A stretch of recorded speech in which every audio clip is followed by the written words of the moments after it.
Vou chamar aqui a Ana Gabriela Mendes Braga, que é professora de Direito da Universidade Estadual Paulista, da Unesp em Franca, chefe do Departamento de Direito Público. Ela é coordenadora do NEPAL, Núcleo de Estudos e Pesquisas em Aprisionamentos e Liberdades, e do projeto de extensão Cárcere, Expressão e Liberdade. Ela é ex-diretora e atualmente associada da Rede de Pesquisas Empírica em Direito. Obrigado, Ana. Bom, obrigada, Bruno, obrigada à USP pelo convite, pela iniciativa de a gente poder compartilhar o conhecimento acadêmico aqui com a sociedade, nesse palco tão representativo aqui de São Paulo. Eu vou falar especificamente do impacto do encarceramento na sociedade, e, para isso, eu queria que vocês, que a gente aqui em conjunto, pensasse aí de olhos abertos ou fechados na imagem que a gente fala quando fala de prisão. Qual imagem vem na mente?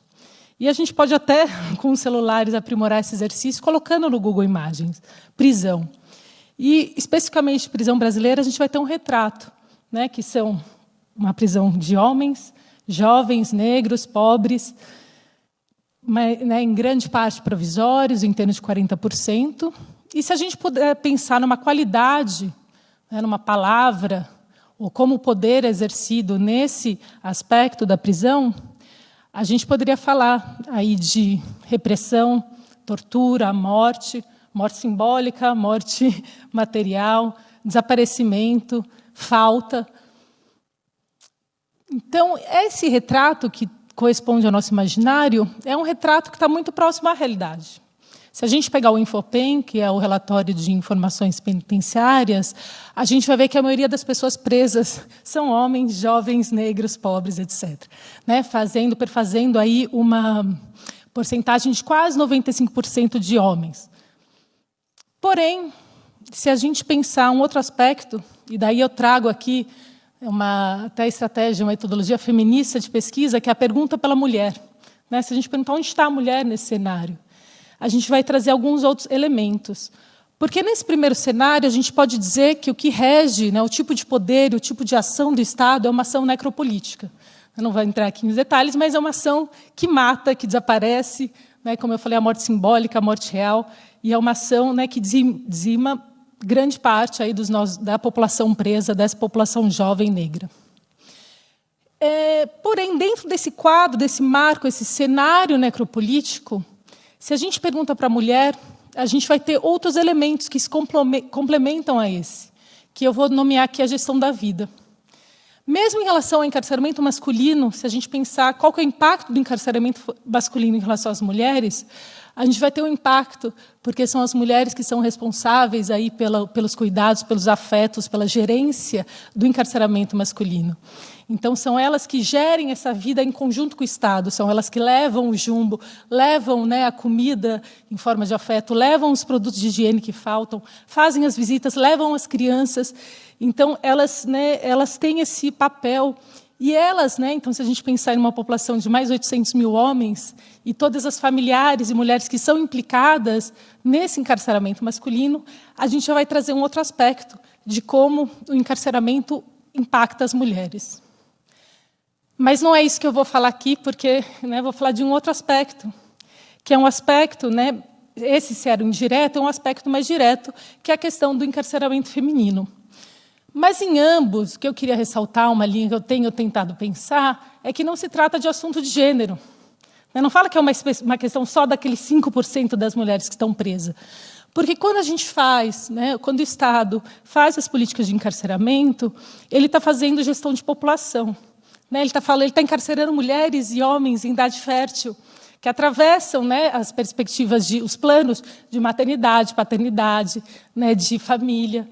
Então, dessa forma, quando a gente fala do impacto do encarceramento na mulher, não é uma questão só das mulheres, é uma questão de Estado.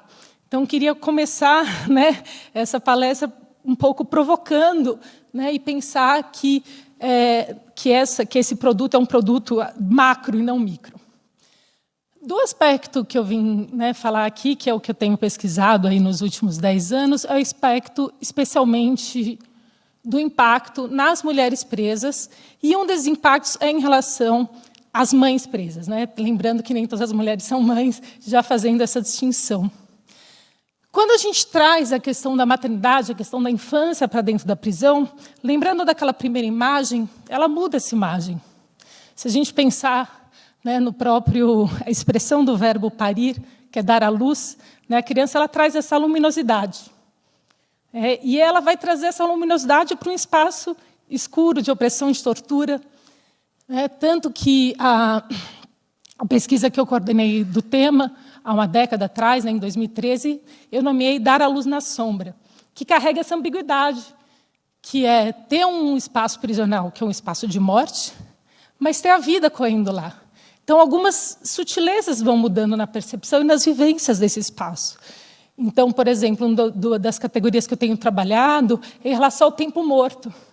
Né? Quando você tem uma criança em crescimento, quando você tem uma vida acontecendo, você tem uma releitura do tempo que é despendido na prisão, talvez como tempo de vida também. Né? Eu não estou falando que uma coisa substitui a outra, né? Acho que as duas coisas coexistem. Mas é tão difícil a gente pensar nessa ambiguidade, luz e sombra, né? Porque é óbvio, não tão óbvio, mas é o que a gente tenta tornar evidente, que o STF já declarou o estado de coisas inconstitucionais da nossa prisão, mas que prisão não existe prisão boa. Né? Eu parto de uma perspectiva abolicionista de que não tem como melhorar a prisão.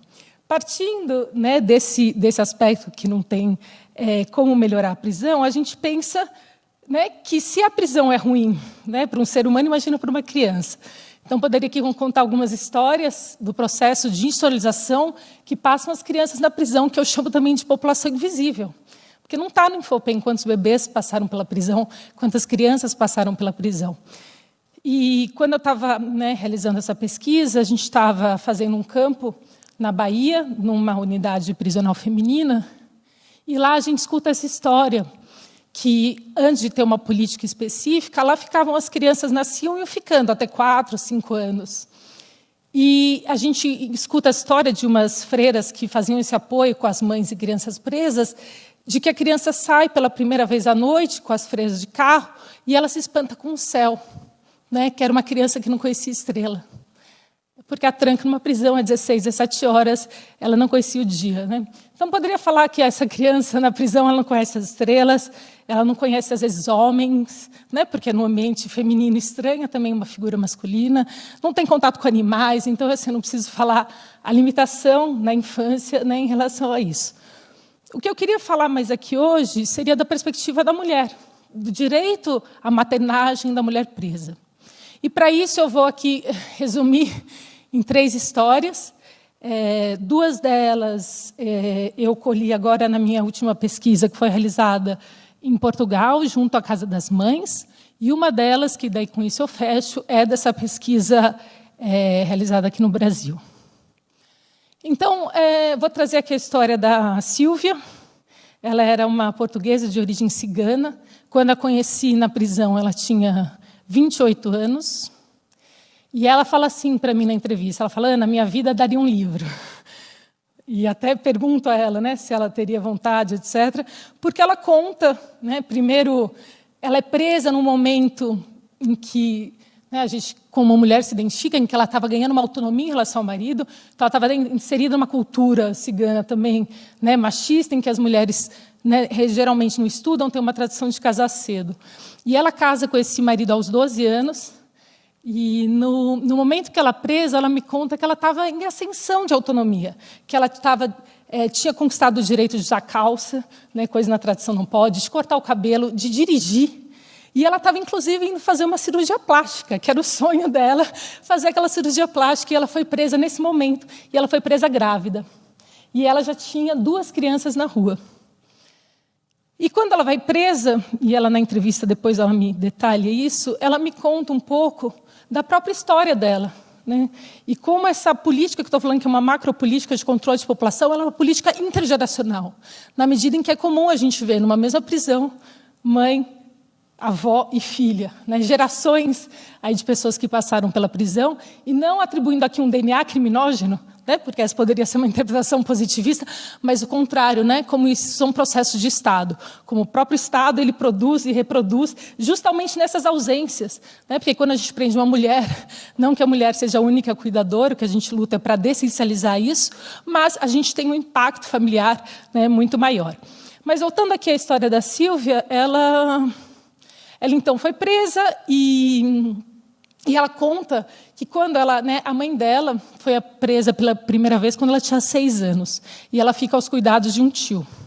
A mãe passa 4 anos na prisão e sai. E ela sai com o irmão, porque nesse meio tempo na prisão ela teve essa criança na prisão e sai com o irmão. Essa mãe passa 4 meses na rua e é presa novamente. E dessa vez, então, a Sílvia, além de ficar sozinha, ela fica responsável pelos cuidados desse irmão.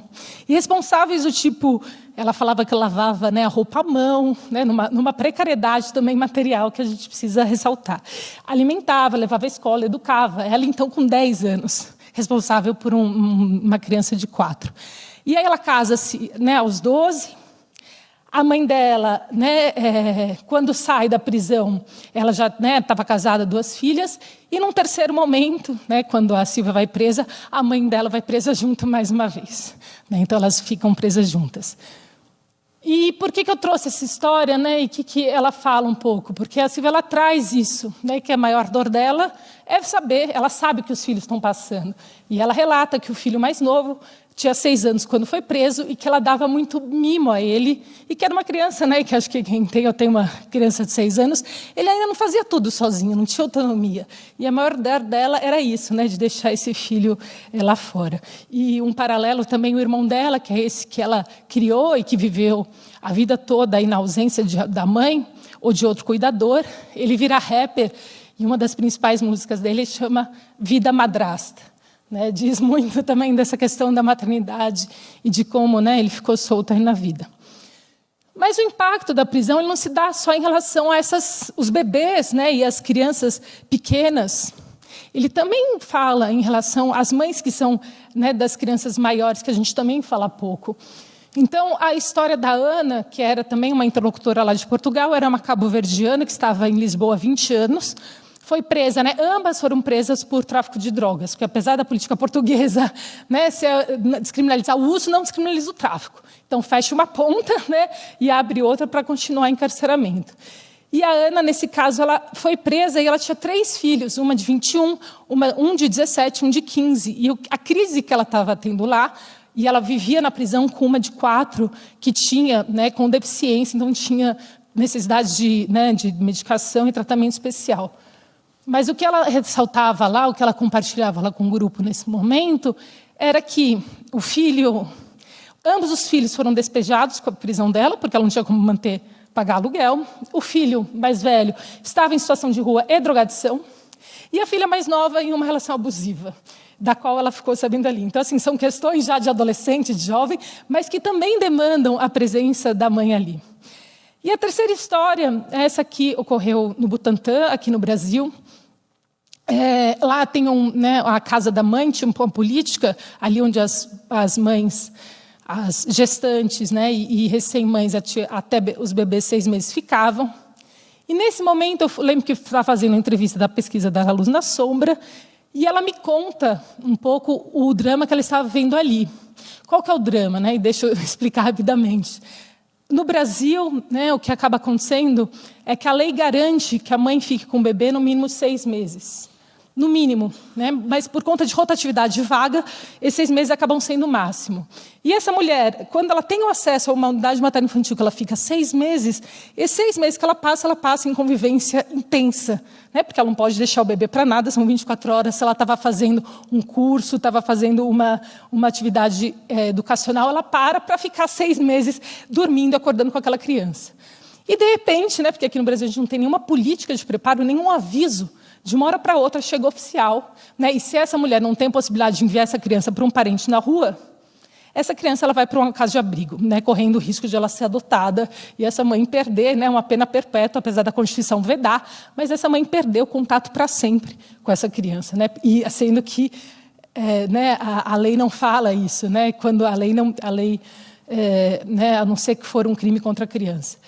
Então, nesse caso, né, a Lucinéia, que é a minha interlocutora, ela falava, então, que ela estava com a malinha pronta e ela leu uma carta que ela ia enviar ao abrigo.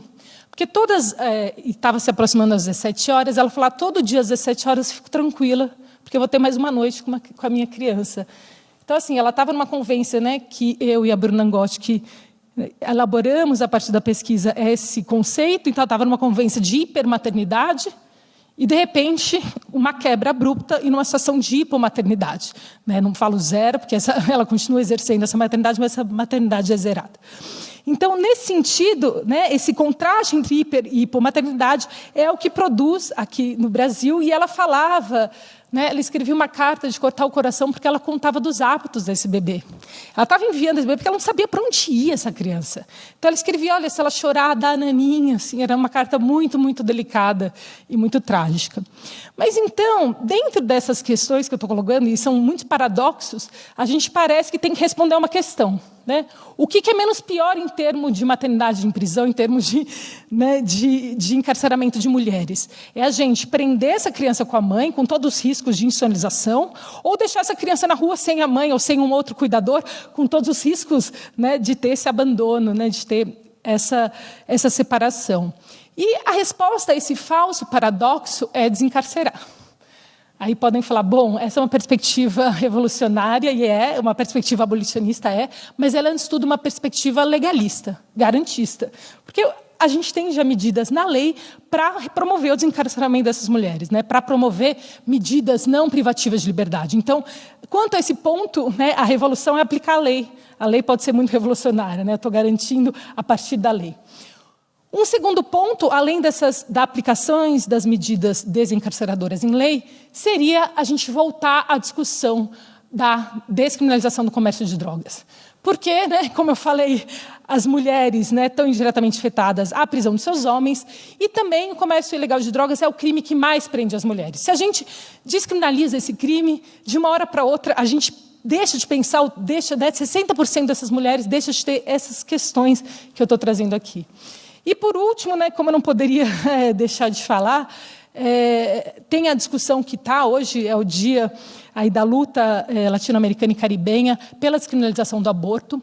Apesar do aborto não ser um crime que seja representativo em termos de prisão, a gente, voltando para aquela discussão de gestão da vida, né, não é um crime que prende, mas é um crime que mata indiretamente pelos abortos ilegais.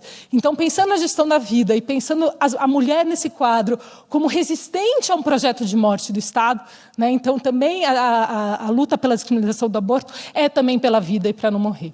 Então, dado, né, esses três indicativos e um horizonte também para a gente sair dessa questão, é um horizonte, né, pela menos prisão. Né, se a gente diminui a prisão, todas as questões que ela complexifica, especificamente nessas relações afetivas, nas relações na autonomia reprodutiva, na autonomia relacional que tem as pessoas, com certeza a gente vai ter mais produção de vida nesse quadro, né, que é um quadro de morte. É isso, obrigada.